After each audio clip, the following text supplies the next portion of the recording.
Mateo 27, 22 dice: Pilato les dijo: ¿qué pues haré de Jesús llamado el Cristo? Y dice, todos le dijeron, sea crucificado. ¡Wow! ¡Qué fuerte! ¡Qué fuerte la respuesta! Por eso Jesús tuvo que decir, Señor, perdónalos, porque ellos no saben lo que están diciendo, no saben lo que están haciendo. Perdona su ignorancia, Dios. Pero el pueblo dijo, crucifícalo. Y hoy va a ocupar un buen tiempo de nuestra mente este hombre llamado Poncio Pilato, que usted seguramente, si es lector de la Escritura, lo va a conocer y sabe la perversidad que había en el carácter de este hombre. Pudiéramos decir que aparte de los designios divinos, porque en realidad todo lo que a Jesús le aconteció fue plan y propósito de Dios. Ahora, en ese plan y en ese propósito habían hombres y mujeres involucrados. Hombres y mujeres buenos y hombres y mujeres malos. En cada propósito eterno, en tu propósito divino, habrá involucrado ya por parte de Dios hombres y mujeres buenas y hombres y mujeres perversos y malvados. Así que no te preocupes por lo que vas a oír en esta noche. Pilato fue el hombre que manejó, por supuesto, judicialmente toda la cuestión, el caso de Jesús. Pero ¿quién fue realmente este hombre llamado Poncio Pilato? Bueno, él fue el gobernador de Judea y se lo describe bíblicamente como un hombre sin misericordia, cruel. Era un célebre en un alto nivel de brutalidad tremendo. Era sanguinario. A él le producía placer. Era bien morboso su carácter. Porque él veía las personas crucificadas, él veía todos esos latigazos y le causaba placer. Uno puede decir, ¿cómo puede ser que haya seres vivos, seres humanos, personas que le pueda causar placer el dolor? Pero más que el dolor ajeno, es el ver ese dolor en un extremo y en un nivel terrible, como era en aquel tiempo las personas que sufrían los latigazos, los golpes, los atropellos de estos gobernantes. Al igual que los gobernantes romanos, le causaba mucho placer la tortura y la muerte de cualquier ser humano. Ese era el carácter de Poncio Pilato. Tanto fue esto que en una ocasión nos dice la Escritura misma, dice que mezcló la sangre de los galileos, dice la Escritura, usted lo puede encontrar en Lucas 13:1. Dice que él mezcló la sangre de los galileos con su propio sacrificio. Dice, en este mismo tiempo estaban allí algunos que les contaban acerca de los galileos cuya sangre Pilato había mezclado con los sacrificios de ellos. Totalmente morboso, terrible, terrible. Fue ese hombre quien juzgó y sentenció a Jesucristo. Pero yo siempre digo, el porte del Hijo de Dios y el porte divino de cualquier hijo de Dios ante una autoridad déspota, ante un gobernante sanguinario, hay una huella que tiene que marcar. Usted sabe que nosotros tenemos que dejar una huella en las autoridades gubernamentales y tenemos que dejar una impronta que les haga reconocer que hay una autoridad superior y que hay un reino superior, y ese es de nuestro Señor Jesucristo. Y eso fue de alguna manera también lo que pasó entre Jesús y Pilato, porque estaban ahí cara a cara. Y Pilato hacía preguntas tras preguntas. ¿Por qué? Porque había una inquietud en su corazón, algo que no les cerraba del todo, como para que traigan a un hombre tan justo e inocente ante su presencia y fuera acusado como un criminal. Yo creo realmente que Poncio Pilato habrá escuchado las bondades de Jesús, habrá escuchado los milagros de Jesús. Creo profundamente en mi corazón que Poncio Pilato conocía bien a ese Jesús llamado el Cristo. Esa voz calma de nuestro Maestro, esa pasividad al responder, esa ternura ante alguien tan cruel como ese gobernante. Eso tuvo que haber dejado algo profundo en la mente de este varón. Pero Pilato, más allá de ese corrompido corazón, efectúa una pregunta relevante, que es la que nosotros estamos viendo allí. Y dice: ¿qué pues haré de Jesús llamado el Cristo? Era evidente que esa conversación que tuvieron entre Pilato y Jesús y Pilato, le había creado mucha incertidumbre como para llevarlo a crucificar. Era evidente que en esa conversación algo pasó en la mente y en el corazón de este hombre. Le generó tanta confusión, no tenía claridad para decidir correctamente. Dice Mateo 27:11, fíjese. No prosperará el arma forjada. Poneme más suave o sacalo directamente.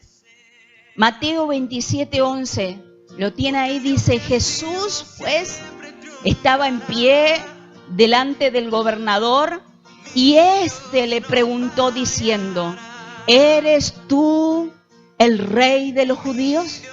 Y Jesús le dijo: tú lo dices, yo no lo digo, tú lo estás diciendo.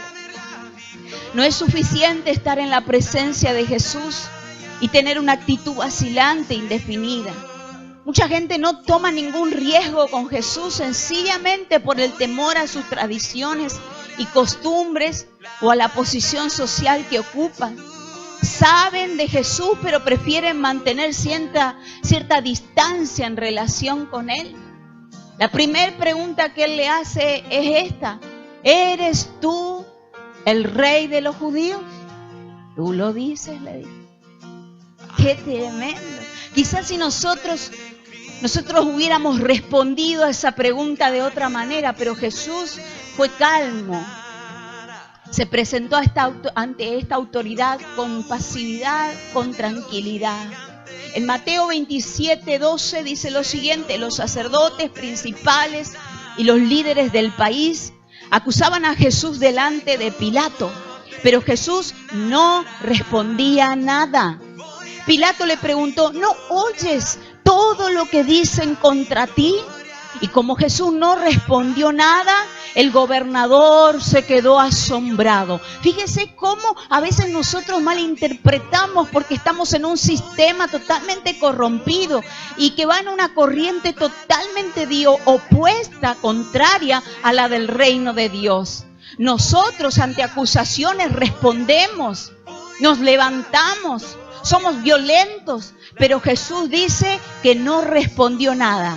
No dijo nada, y esa actitud, ese carácter de hijo de Dios fue lo que despertó cierta incertidumbre, cierto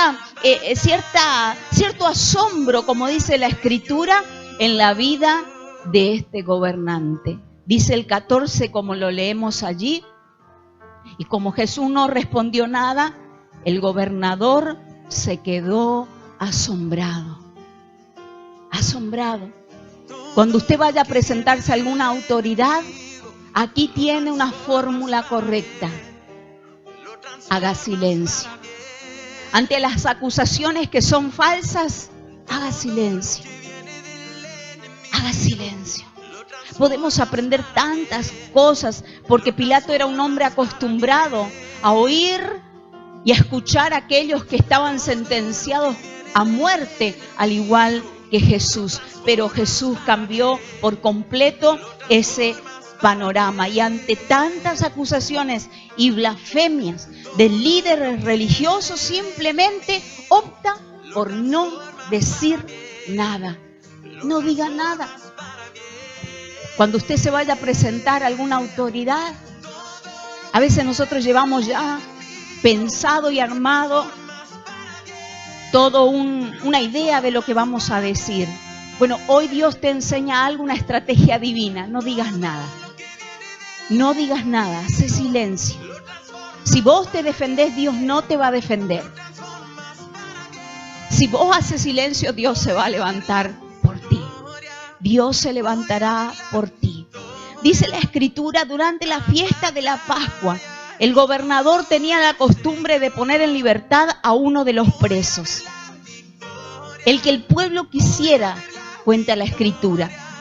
En ese tiempo estaba encarcelado un bandido muy famoso que se llamaba al principio como Jesús. Jesús Barrabás también se llamaba. Y esto dice la Escritura. En Mateo 27:17 dice, Pilato le preguntó a la gente que estaba allí, ¿a quién quieren ustedes que ponga en libertad? ¿A Jesús Barrabás o a Jesús a quien llaman el Mesías? El 21 dice lo siguiente, el gobernador volvió a preguntarle al pueblo, ¿a cuál de los dos quieren que ponga en libertad? La segunda vez que pregunta. Y todos respondieron, ¡a Barrabás! ¡A Barrabás! En el verso 22 dice, Pilato preguntó otra vez, 3 veces. ¿No tenía toda autoridad para poder decidir? ¿Que tenía que esperar la respuesta del pueblo? La tercera vez dice, Pilato preguntó otra vez. Entonces, ¿qué haré con Jesús al que llaman el Cristo? Y todos dijeron de manera unánime, crucifícalo, crucifícalo. Y el 23 dice, Pilato preguntó, ¿por qué? ¿Qué ha hecho de malo? Pero todos gritaron más fuerte, crucifícalo, crucifícalo. Porque yo le dije al principio que algo en el interior de este perverso corazón quedó de la imagen de Jesús y de lo que Él representa en toda su persona y autoridad por esto. Porque alguien que esté seguro en la autoridad que ejerza directamente dice, condénalo porque este es un culpable. Pero en esa conversación profunda que tuvo Pilato con Jesús, él se dio cuenta que ese era un justo, que el sentenciado a muerte era un inocente. Por eso hizo tantas preguntas y vuelve a preguntar, ¿por qué? ¿Qué hizo de malo? Pero todos gritaron, crucifícalo. Pilato se da cuenta de que no podía hacer nada para cambiar la intención de cada una de esas personas que estaban allí. Vio que se iba a formar un gran disturbio en su contra, en su autoridad. Así que tomó un poco de agua, se lavó las manos y enfrente de todos dijo, yo no soy responsable por la muerte de este hombre. Esto es un problema de ustedes. ¡Qué fácil! ¿Y sabe qué? Yo creo que nosotros, y me incluyo, muchas veces hemos tenido con Jesús la misma actitud. Nos lavamos las manos y decimos, ustedes son responsables, yo no. Pero sin embargo, un día vamos a estar ante ese tribunal. Un día nos vamos a presentar ante el Señor. Y por cada actuar, por cada acción incorrecta, vamos a rendir cuenta. No le podremos decir a Dios, al Eterno, yo no soy responsable porque no lo recibí. Yo no soy responsable porque la religión me lo impidió. Yo no soy responsable. ¿A quién le vamos a hacer responsable ante ese tribunal? ¿Qué hizo Pilato? Dejó en manos de otras su propia decisión. sin contar con nada concreto en contra de Jesús, se desliga de toda responsabilidad. Eso es lo peor que el ser humano puede hacer. Sea responsable ante sus actos, ante esos actos que a usted le compete. Sea responsable. No se comporte como Poncio Pilato. No se lave las manos y diga aquí nada pasó, ustedes son culpables. No. Tenemos que aprender a ser personas responsables, que se hacen responsables de sus actos. Eso es madurez espiritual, cosa que este hombre no tenía. Optó por el camino de la conveniencia, ahogando la voz de la conciencia y de la justicia. ¿Qué le convenía? Que todo el pueblo le aplauda y le alabe. No que todo el pueblo termine juzgando al mismo gobernador de Judea. Se dejó influenciar por el poder de los religiosos que acusaban a Jesús de blasfemo, porque éste decía ser rey de los judíos, decía ser el Mesías. Y es que así es. Él era, Él es y Él será siempre el Mesías, el ungido, el Salvador, el que dio su vida, por amor la dio, para rescatarte a vos y para rescatarme a mí. Se dejó influenciar por la multitud que pedía crucifícalo. ¿Cuántas veces preguntó? ¿Cuántas veces preguntó? 3 veces. Y el pueblo respondió siempre de la misma manera: crucifícalo, crucifícalo. Y después más fuerte y a grito: crucifícalo. Se dejó llevar por ese ruido. Y a veces nos pasa lo mismo a nosotros en el caminar cristiano. ¿Qué vamos a hacer con Jesús? Vamos a seguir caminando con Él, vamos a seguir su camino, vamos a seguir sus pisadas. O por el ruido y la voz que ahoga el espíritu, vamos a quedarnos a un costado y decir: hasta acá nomás, Jesús, la cosa está brava. No era tan así como me dijeron que seguir a Jesús era fácil, que hacerse evangélica era fácil. No era tan así. Ahora que me he convertido a Cristo, tengo más problemas que antes. ¿Sabe por qué? Porque usted ahora está marcado por el Espíritu. Usted ahora está sellado por el Espíritu. Y ese Espíritu, que es el Espíritu Santo, va en contra de los mismos demonios que tiene este sistema, que va en contra de los designios de Dios. Pero te doy la buena noticia. Dice Romano que sos más que vencedor, ya venciste. Y no es porque vos tengas fuerza, no es por tu capacidad, es porque Cristo Jesús ya venció por ti.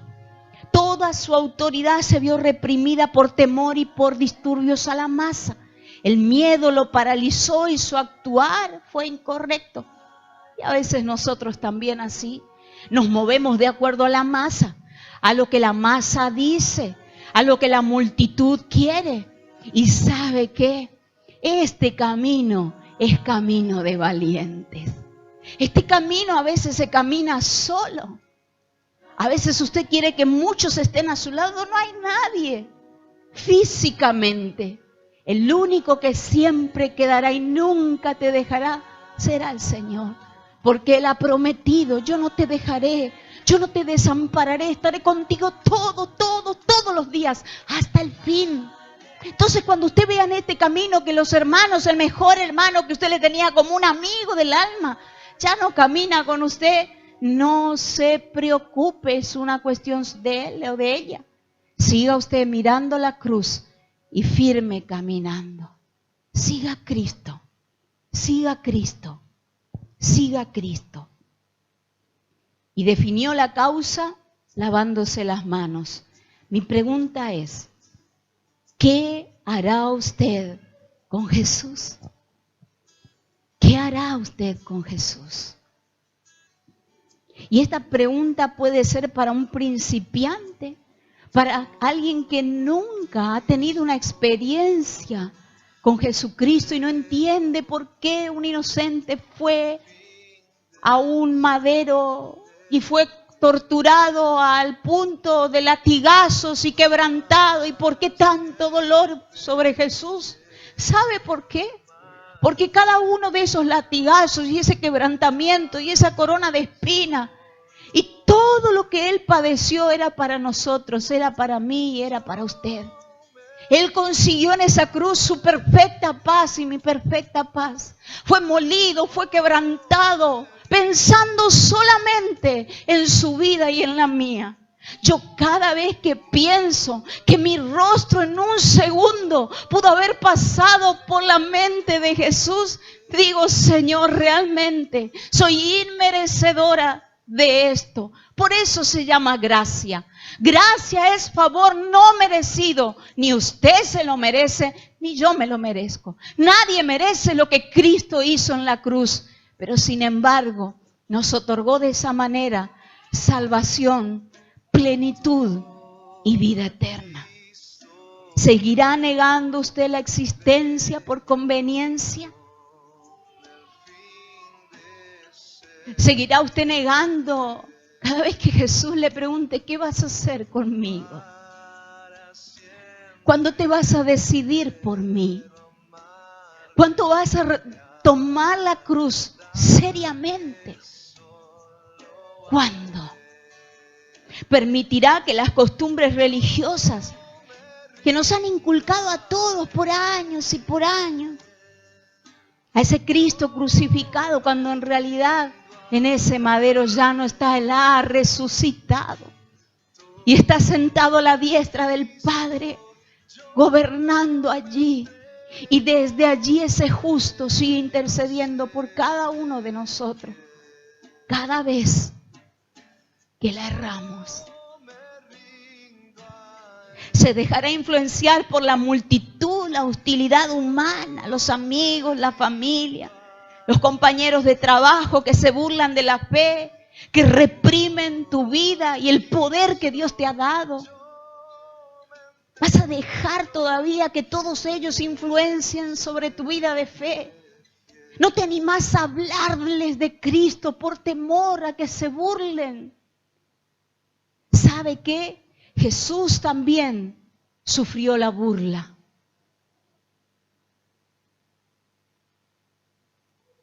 Él también la sufrió. Se lavará las manos culpando a otros por no decidirse por Cristo. Ah, no, por mi familia. Yo no voy a la iglesia por mi familia, yo no voy a la iglesia por mis amigos, porque salgo de ahí y se burlan. Yo no hago nada por Cristo, no me decido ni estoy ahí. Dice la Escritura que Dios aborrece a los tibios. Él quiere que seas o frío o caliente. Pero esa tibieza, eso de estar en doblez de corazón al Señor no le agrada. Dice Apocalipsis, yo te voy a vomitar de mi boca. ¿Qué es lo que el Señor está diciendo? Yo te desprecio de esa manera. Porque yo me jugué todo por ti. Me jugué hasta la muerte y muerte de cruz. Soporté lastigazos, soporté burla, acusaciones, blasfemias. Y conmigo quieres ser tibio. Yo no te quiero así, dice el Señor. O te la juegas o te la pierdes. Pero medias tintas, no con el Señor. No con el Señor. Pero también usted tiene la oportunidad, como yo también la tengo, de tomar la cruz y de seguirle. Fue la invitación que Jesús hasta el día de hoy hace a cada persona. El que me quiera seguir, le dijo así de sencillo y llano a sus discípulos: tome su cruz, niéguese a sí mismo y sígame. Tome su cruz, niéguese a sí mismo y sígueme. ¿Qué vas a hacer con Jesús? ¿Qué vas a hacer con Jesús?